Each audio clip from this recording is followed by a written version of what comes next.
my God, what a show today, you guys. All right, so I know I look a little flustered. Not just big news in New York, by the way. The building where I work for News Nation had to be evacuated because the skyscraper across the street's about to fall down. But also the reason why we're here. Oh, Harry. My God. Well, he lost, as we all knew he would. To be fair, I thought that maybe he might have one kind of claim the judge would say, okay, on. But no. The judge turned down everyone, including Sadie Frost, Elton John, the Baroness, which is really quite a sad story. We can get into that later, except for right now, we want to talk about kind of the ringleader of it all, Harry. He's got a problem, you guys. So this is how this show's going to go down today, all right? We're talking about Harry losing big time against the Daily Mail. Of course, we're going into how his father is finally fed up with his crazy antics and just absolute emotional blackmail and manipulations. It's finally the dad is telling his child, sit down, shut up. And no, you don't get to stay here. Every whim is not going to be met. Harry is almost out of money, and BT Dubs also out of friends. Invictus is also at risk, despite the fact that when this whole thing went down, he was seen running up into Chatham House to then go and tell everyone about Invictus, because of course he is there to beg for money. He needs 25 million in 1 week, 2 weeks. It's not going to happen. And of course, zero credibility left. Now, listen, I've got a special guest today, the former editor of People magazine and Us Weekly, Dan Wakeford. Hi, Dan. How are you? Thank you for having me. But you know what I love having you is that you've worked on both sides. So when you were at People and Us Weekly, what a lot of people don't understand is you had to play ball with the Sussexes. That's correct. You actually had to take their stories. You might have been the editor, but you're not the boss. And you're also in charge of eyeballs and telling people's stories. So for anyone who wants to have a little fit about that, I'm not listening. But the reason why I'm having Dan here is that he can talk about both sides. And I also, as you know, have sources. But Dan, here's the deal. It seems to me like the jig is up, that Harry is the ultimate third baser. And for those of you who don't know what a third baser is, it's a guy who was born on third base and thought he hit a triple. And, you know, where there's been much discussion, he's not that smart, blah, blah, blah. But today has got to sting. He was shown out as a liar. He was shown out as a petulant child. And also the guy who really kind of brought in the Baroness into this dodgy case. Tell me about this. I mean, not only the Baroness, like Stephen Lawrence's mother was drawn into this by Harry as well and had to relive the trauma of losing her son. So there's been a lot of people affected in British society. Yeah. But also during the case, what do you think were the most moments where you just thought, oh my God, my jaw's on the ground. I can't. I mean, he couldn't really execute anything like strategically. He couldn't stick to the script. His emotions, obviously it's very emotional for him, really got in the way here. And he didn't stick to the facts and what he needed to do, which I don't think helped him. Well, also, you know, as the Queen once said, recollections may vary.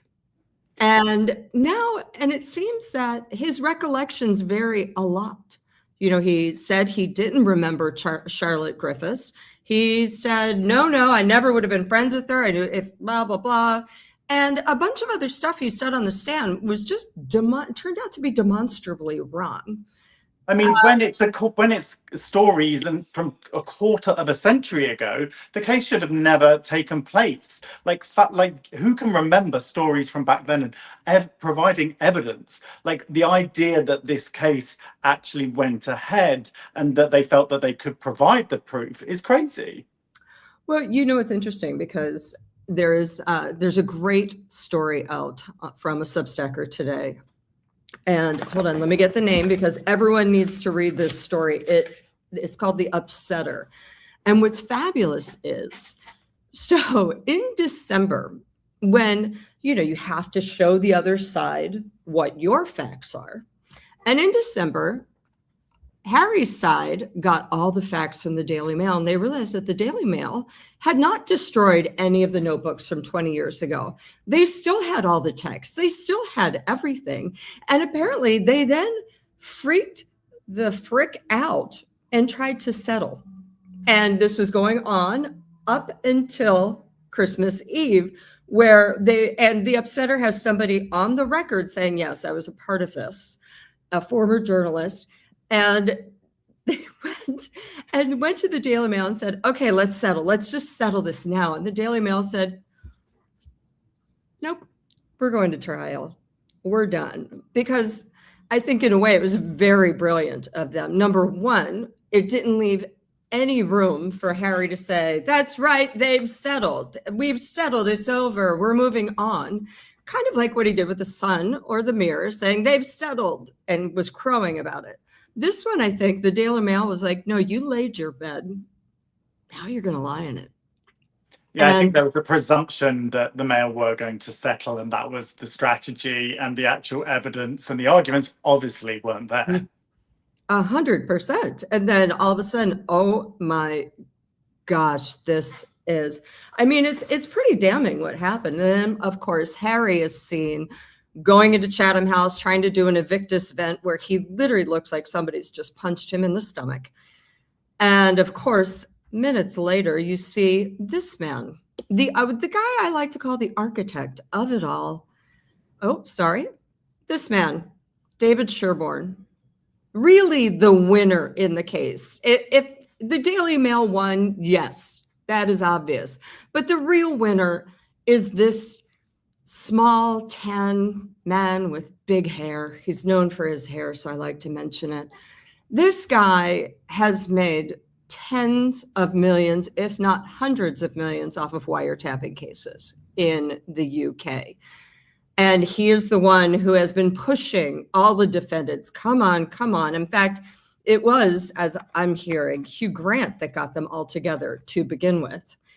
Hugh Grant actually settled and dropped out. The rest said, no, we're not settling. And this lawyer right here was excited because no matter what, no matter the fact that Harry and team now owe 50 million pounds, he's still going to get paid, isn't he? Yeah, it's the same as big Hollywood cases like the Justin Baldoni and Blake Lively dispute. The only winners there were the lawyers, and that's an international rule, I feel. Exactly. So, now it comes down to, and it's since, and a lot of people might not know this, but in England, if you lose the case, you are responsible for the other side's legal bills. This is, again, 50 million in all. Again, the judge was deeply perturbed from the beginning and kind of like, why did you bring this case? You all should settle. This is costing people so much money, including, once again, Harry's favorite wallet, the British taxpayers. But it's just insane to me. So who actually is going to pay? Because I've heard something, but I'd like to hear who you think is going to pay, because let's be real. The Baroness has no money. Sadie Frost doesn't really have any money left. Harry. Stephen Lawrence's mother certainly doesn't. No, that's the Baroness. I'm sorry. I just keep calling her the Baroness because I just love her.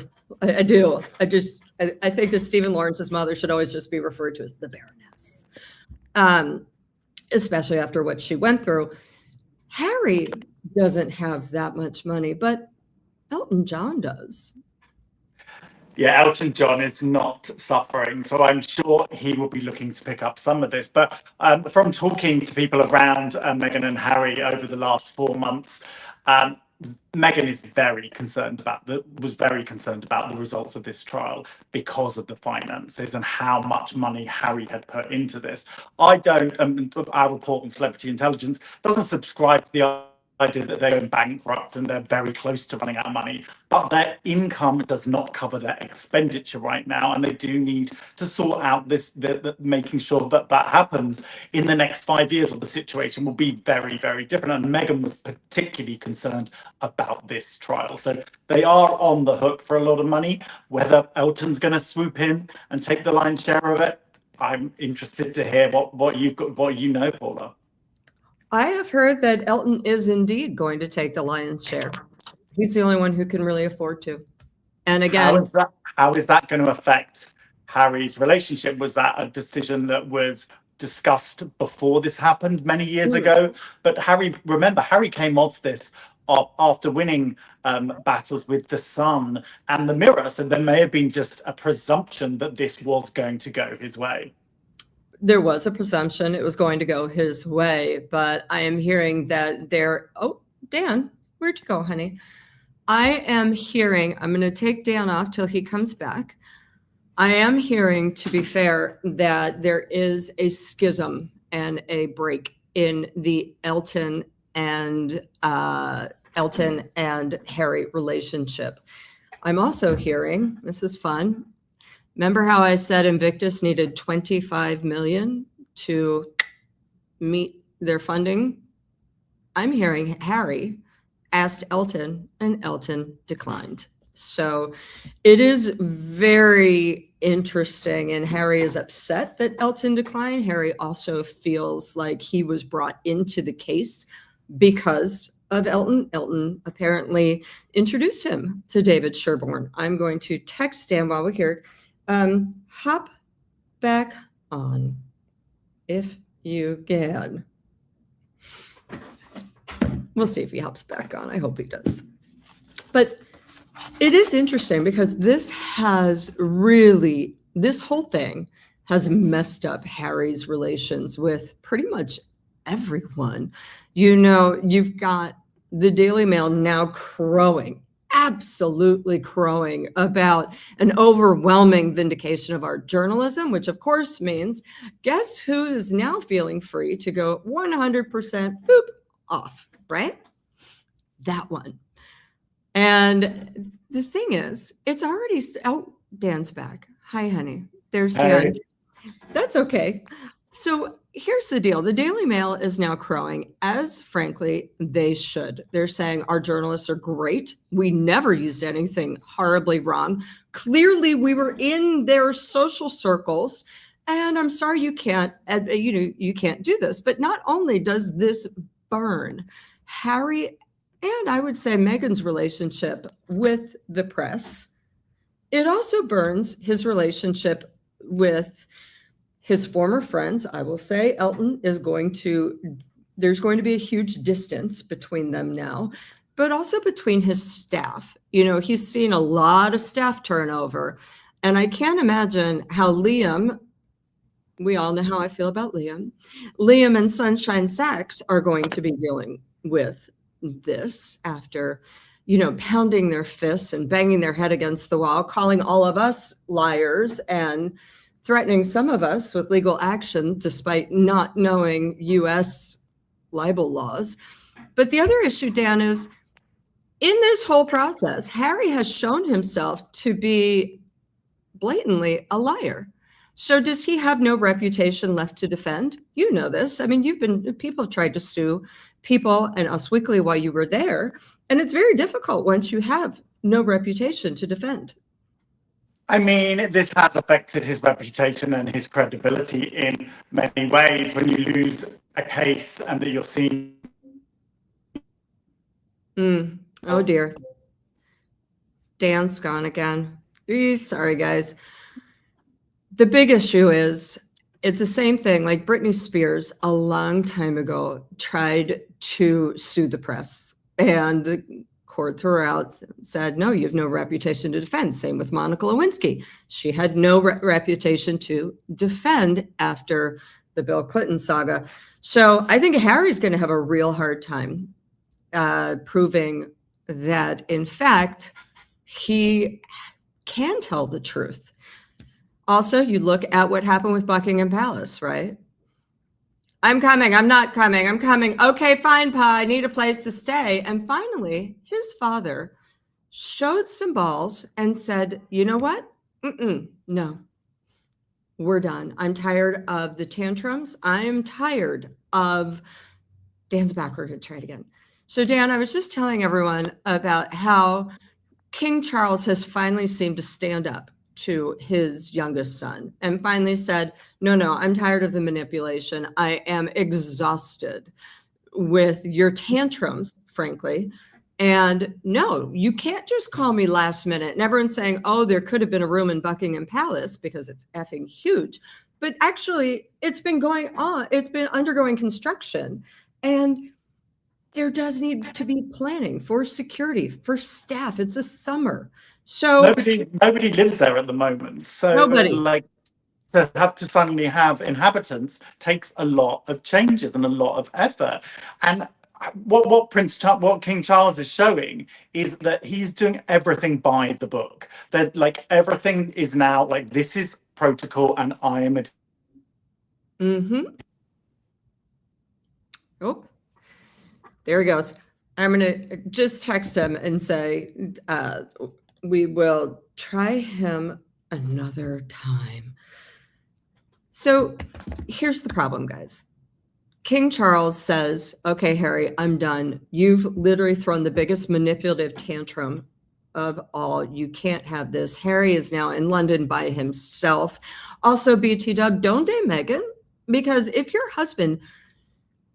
I was married and my husband was going through a major deal like this, where it is probably one of the worst, most humiliating moments of his life, yeah, I would run to his side. Absolutely.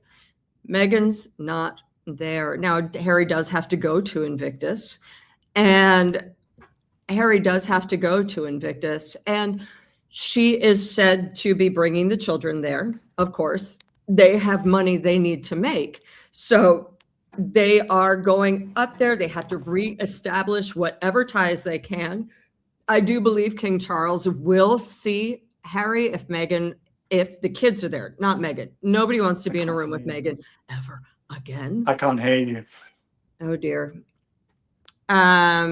So sorry. I'm just going to remove Dan for now. No one wants to be in a room with Meghan again. So that's all right. The king does want to meet his grandchildren. I'm sure it will happen.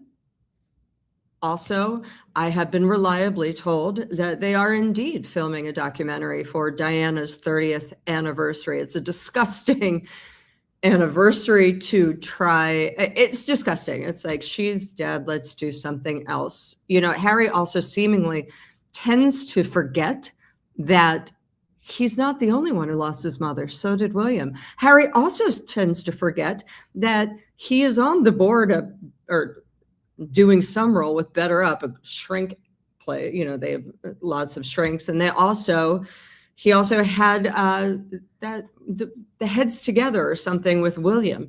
He's had access to world-class psychotherapy, therapy, everything for years, and he has not taken advantage of it or done very well. It's interesting. You know, this kid, he wants everything and he's not going to get it. Now, the other thing is, beyond the credibility, there is going to be a massive social fallout. I do believe Elton is done. And I also believe that Hollywood is done. And I also think Montecito is done. They have issues. It's going to be a social blackout. It's also going to be very difficult. Oh, my goodness. By the way, thank you, Kimura. Let's talk about this, actually. I want to talk about right here. So Kamara, thank you so much. Reports of their insurance covers 19 million. Yes, the deepest pockets are Elton's, and insurance, of course, does not cover anything. Now, as Dan actually said, Harry is not broke. They're not going belly up. Their house is not on the market. I know what people say. I read y'all. It's not. I know realtors in Montecito. It's not on the market. It's not even barely on the market. But yes, they do need to have more money coming in, because right now money is going out. This is what's going out and this is what's coming in. This does not help because nobody wants to work with them. Netflix will take the Diana doc. Actually, let's try one more time. Hi, Dan. Can you hear me? I'm back. Thank goodness. You're right in time, because I need to talk to you about what you've heard about the Diana doc. So, I mean, Netflix are going to take good content. They're not going to have a special relationship where they take everything and anything. They're not taking polo documentaries and random things that they're buying up. It's only got to be what works for them. But anybody working in Hollywood right now, which all of our sources are, this is the most difficult Hollywood economy that has happened in decades. It's really hard to sell something. And like the idea of just attaching your name to something is not a viable business model.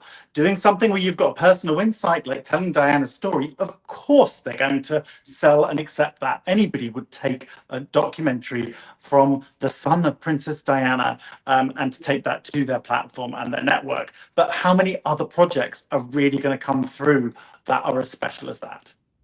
Well, I'm hearing Netflix will likely dole out something around 5 million. Now, they are also going to Althorpe, where, you know, Earl Spencer has said, no, you cannot have access to the Diana archives. That's not happening. That was a big blow to Harry. However, the money shot, and this is so tacky to say, but that's me. The money shot is the children at the grave of Diana on the island. And whether it's shot with a camera or an iPhone, as much of the last Netflix doc was, it doesn't matter. And of course, Harry talking about his memories of Diana. But you're right. I think that is the last thing, with the exception of Meghan writing her memoir, that's the last juice to squeeze. I mean, my sources who I've talked to have been around them for a long period of time, and they say that Harry will not be selling the family secrets ever again.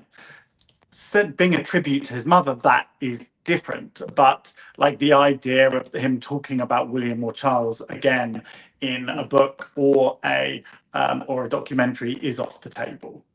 Right, but Meghan's not. I think that would cause a rift between the two of them, but yes. Is there not a rift already? From my sources say that they are actually really hot for each other, that anything about their problems between them, they are a very united couple. As I said, Meghan is very concerned about this court case. I'm sure she's not best pleased that that this is going to cost a lot of money, and she is concerned about that bottom line, and so that could cause tension. But sources say that they are pretty much in love and solid, and throughout the turmoil and all the difficulties, the one thing is their love does get them through. I think the main issue with them is they are on different paths. They want different things, and they are completely mismatched in that way. He wants to be doing this charity work and philanthropy, and she wants a very different life, and they don't match together. And I think when you see things that are happening this week with the communications with the palace over this accommodation scandal, this is indicative of what I've experienced from when I've dealt with their teams and Harry and Meghan, because they're coming from different perspectives. What Harry wants is something completely different from what Meghan wants. And so when a decision is made, it is not permanent. It changes all of the time. And there's a lot of complications, and nothing is ever simple. And they're not very decisive people. No, and it's a problem, because I don't think they understand how that ruins their credibility. Well, I'm going to say this one day, and then the next day I change my mind. Oops. And then they keep flip-flopping. So and in Matt Donnelly's story for Variety, that was exactly what was described with how Hollywood feels about working with them and how Netflix feels. Nothing is ever a level playing field. Nothing is ever straightforward. It's interesting though, isn't it? Because what, and I've reported this, and tell me if you disagree or agree. I've reported they're not very popular in Montecito. They're not the number one guests at everyone's party. I mean, I haven't done reporting around that, but I have got reporting that concurs with that Harry doesn't have a lot of friends and he's very isolated. Meghan has more, she's got a family, but it's not a big group. He misses. By the way, she's got a family. She's got her mother, period. Because. Yeah, but there's not a whole community, and Harry does miss that from England. He misses that community, the friends, and the whole camaraderie of. Well, of course. I mean, I said that photo. Whoops, there goes Dan. Of course. And by the way, I agree, because just remember that photo of him watching Nacho. And by the way, Fiona_CD, thank you. Just remember when he was watching his only friend, Nacho, play polo, and he's on the grass. He kind of reminded me of that Andrew Wyeth painting, Christina. And there he was by himself. And it was kind of heartbreaking. Of course, this is a bed, again, of his own making. But then we have the issue with Hollywood and how Hollywood sees them. Now, this trip was supposed to bring them a little bit of royal sheen. Just be like, look, Daddy still loves us. The king still wants to welcome us. Look, we still get to go stay in the royal castles. And I feel like this is, because of their own behavior, backfiring on them. Harry has had a tough life, not necessarily a tough life, but a very dramatic life with a lot of bad weeks. But this has to rank in the top 3 bad weeks of his life. I mean, this accommodation debacle, and now this. It is two terribly bad blows in the position of 2 days. It's crazy. Well, and to be fair, he's not proven to be very resilient. He doesn't quite, he doesn't like the rest of us. Maybe we get a blow, we get down, we pick up, we dust off and keep moving. He's not resilient like that. And do you think he is now going to start spinning out?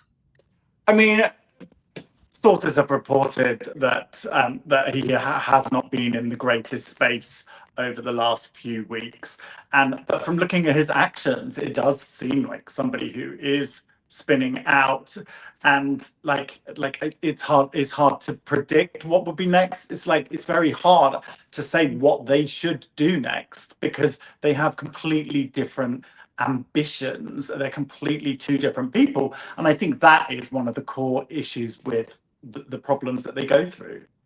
Well, it's kind of like the blind leading the blind. Harry left because he thought Meghan had it all in hand and knew what she was doing. And Meghan thought Meghan had it all in hand and knew what she was doing. Now, the problem is, it doesn't seem like really either of them know what they're doing. But I want to talk about right now Invictus. So I've done a lot of reporting on, oh, there he goes again. I've done a lot of reporting on Invictus and what is going to happen. And unfortunately, I went to London last week, as you all know, and oh my gosh, look at this bunny. That is quite funny. The royal glow up done, blowed up. Truth, it did.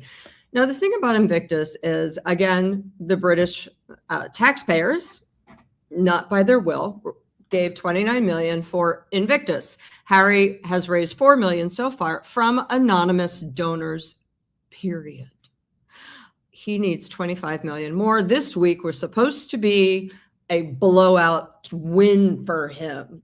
He was going to be the champion of, the champion of the people fighting against the horrible, horrible press.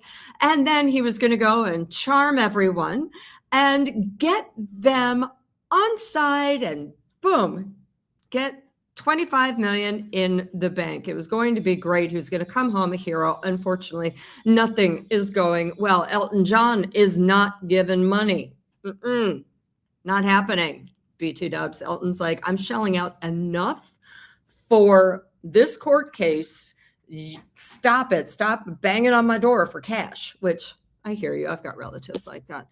Now, the other thing is, this does not look good. No corporation wants to say, hey, yeah, we're going to give money to Invictus, when here's the problem with Invictus. Number one, it costs $60+ million. Okay. $60+ million. And the Department of Defense's Warrior Games does it for $2 million every year. His is $60 million every 2 years. It's ridiculous. And 500 people compete, but yet the majority of them don't have their flights or expenses paid for. And as we found out with Scott Snow, if they get injured, their health insurance isn't even paid for. So at this point, he's barking up a really bad tree. And the tree is saying, we don't want you. And now this is not to say Invictus is not worthy. It is to say it's derivative. And by that, I mean, it is derivative of the Warrior Games. And when the palace was involved, it was done well. It was done financially feasible. It was done without all this other stuff hanging around, right? Not a lot of people lining their pockets. Now, unfortunately, it has that bad reputation because some of us have gone through the receipts and been like, this tax return doesn't seem right. Kind of like I did when I went through Archwell's tax returns a while ago. And here's the problem. He's not going to be able to make this money, not on this trip. And when I was in London, I reported with a woman who knows a lot about Invictus Birmingham. And she said, we will find out in a week. Now, this is before all this craziness started. She told me, we'll find out in a week if the games are going to be postponed. Now, if the games are postponed, they will be canceled. If they are canceled, Invictus will likely be canceled. Now, this is upsetting because a lot, 500 or so warriors around the world get some bonus from Invictus. They feel like a team. My interview with Scott Snow, where he said, I felt like he felt like part of a team again. He felt like he had brothers in arms again. Of course, he then felt completely abandoned when Harry and Invictus would not return his calls once he got wounded, which is frankly disgusting. And thank you, Harbor Max. I appreciate you. And also thank you, Doodle Brown, 8835. It's not the right thing. Harry has to understand the tools in his toolbox. And right now, his tools are not sharp. Do I think they're ever going to be sharp? No. But he needs to understand that there are sharper people out there who can make him look good. Okay? And he doesn't. He thinks his sharpest tool is Meghan. Meghan, as we've seen, has issues. Dan's back. Hi, Dan. I was going to suggest maybe. I was listening to you, and the sources I talk to completely concur with what you say. Their biggest problem is they do not listen to advice, and they only listen to each other. And they haven't done what the Obamas did in Hollywood, which is take the best advisors and listen to them. And they don't. They go against all of the advice, and all of the people they've cycled through don't seem to have been listened to at all. And the other thing is that not only do they not take advice, but they swipe other people's projects and don't give credit. Her cooking show, several people have come out and said, hey, she took my catchphrase. She took my look. Everyone has looked at Ebba Tin, the Marchioness of Bath, and said, wow, she copied her, not just in her show, but in her dress. Pearl also had issues. Every single project that they've had seems to have been swiped from someone else, and they don't give credit where credit is due, which is insanely frustrating and doesn't make anyone in Hollywood want to work with them. But also, Dan, when you talk to your sources out there, it's great that they're still in love and they still are drinking each other's Kool-Aid, and good. I'm glad for them. But it doesn't seem like anyone else is drinking their Kool-Aid anymore. I mean, I think you can quote statistics on their popularity and on their trust and their credibility that probably has never been lower. And I think it would be, my advice would be they need to go away for a while and work out what they want. And I think everybody does need to have a break. And that's a classic thing in Hollywood anyway, overexposure. And when you're constantly selling something and coming back again and not getting the product right to begin with, that's a problem. Well, the funniest thing about that, though, is that wasn't this supposed to be her year? Then again, the year before it was supposed to be her year as well. But according to her Australian astrologer, this is the year, and according to her Instagram, where Meghan was like, this is my year. I'm coming out of a 7-year bad cycle. And now everyone will get to see who I am. But Dan, the question is, what if who you are isn't likable? Yeah, that's a tough question. I do think like what she represents, what people find hard is that she's seen as pulling a family apart, that's Harry's responsibility in my mind. It's just to give Meghan some dues. Harry is the person who decided to leave the royal family, but a lot of times in society, women get blamed. But I do have some empathy for her, but I think it's an uphill battle because of the situation that they've created. To create a likable brand is tough. But absolutely. I do say the Brits still do love Harry. They will always have an affection for the boy who stood behind his mother's funeral casket. They will always have an affection. And I believe he would be welcome back. Yes, but he would be welcome back alone. And he would be welcomed back possibly by his father alone. But once William takes the crown, I mean, that is why this week is so devastating for him, because it is very important that he gets that relationship back with his family whilst his father is still alive. And because if that does not happen and that is not as established, then William is not opening that door. There's only one possible thread that would open that door, which is like if William felt that as a world leader and as somebody of status, he would need to be seen as conciliatory and to be a statesman, and that he shouldn't be having this minor thing distracting him. But William is a very resolute man, as we've seen in his decision making, and he is very stubborn, and sources say he is not likely to change his mind. I don't think he can. It's kind of like letting the terrorist in the house. It's like saying, I feel so bad for you. Come on in. Oh, you blew up the bathroom again. Yeah. Speaking of terrorism, it's like, why would anyone show up to Invictus after Harry said, my team definitely has said there are terrorism plots, and, forget anyone who's actually competing. I need security. I mean, it's all very self-centered. And now the other thing is, before I let you go, without saying they need to go away, because we've all been saying that for a while. Everyone has been saying, please just go away, right? What do you think they will do? And what do you think they should do besides going away?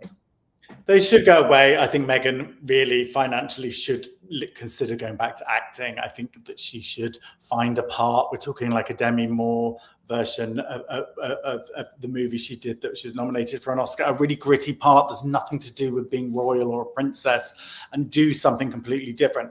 Like what you were saying about Invictus while I was away, like that is what Harry's got left. I would wish that could work. Nothing else has been working. And so I think if there is a way to be half in, half out, and to do something charity-wise, but I don't think philanthropy-wise, I don't think it's going to happen. The issue here is history has told the royals cannot operate outside of the royal family in a business-like way. Fergie failed, Edward failed years before that. We've not got a history here of the royals succeeding outside of the royal family.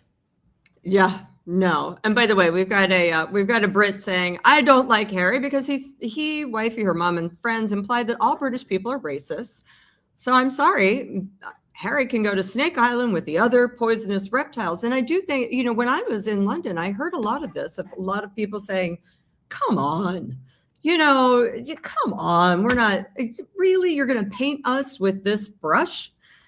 So, and I also think people are quite annoyed at the drama. I mean, you're British. I don't know any Brit who likes a drama except for, well, the Essex crowd, but we'll move on. Don't kill me, Essex.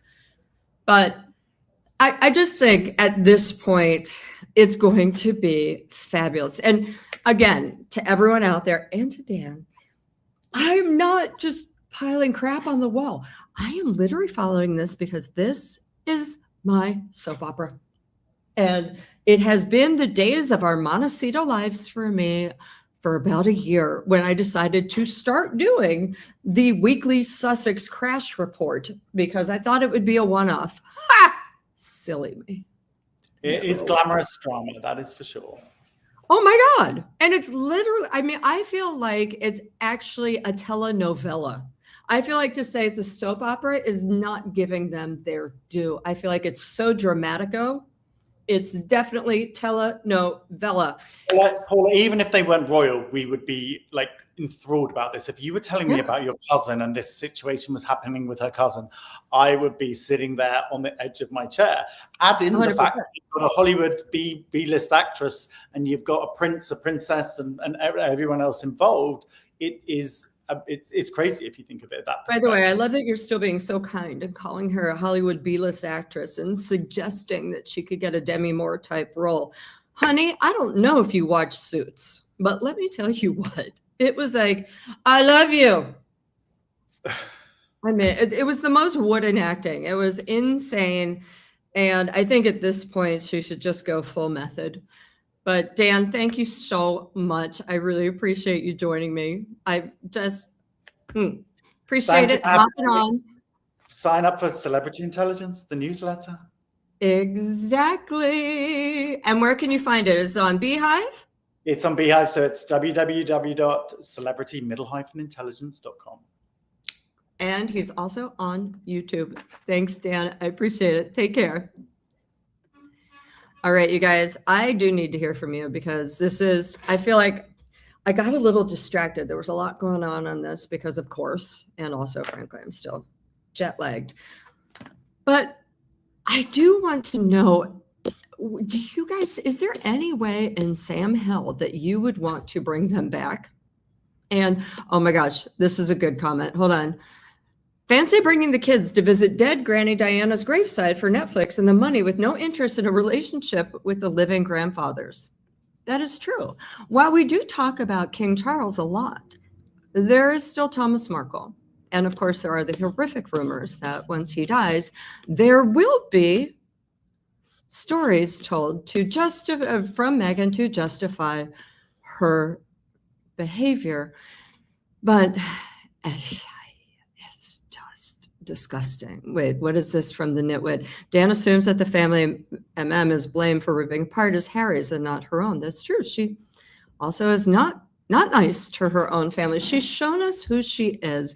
To take a quote from her idol, Oprah, when somebody shows you who they are, believe them. And I am excited to see what happens this week. And I know a lot of you have been like, they're not coming. They are coming. Meghan has to come. The kids have to come. Okay.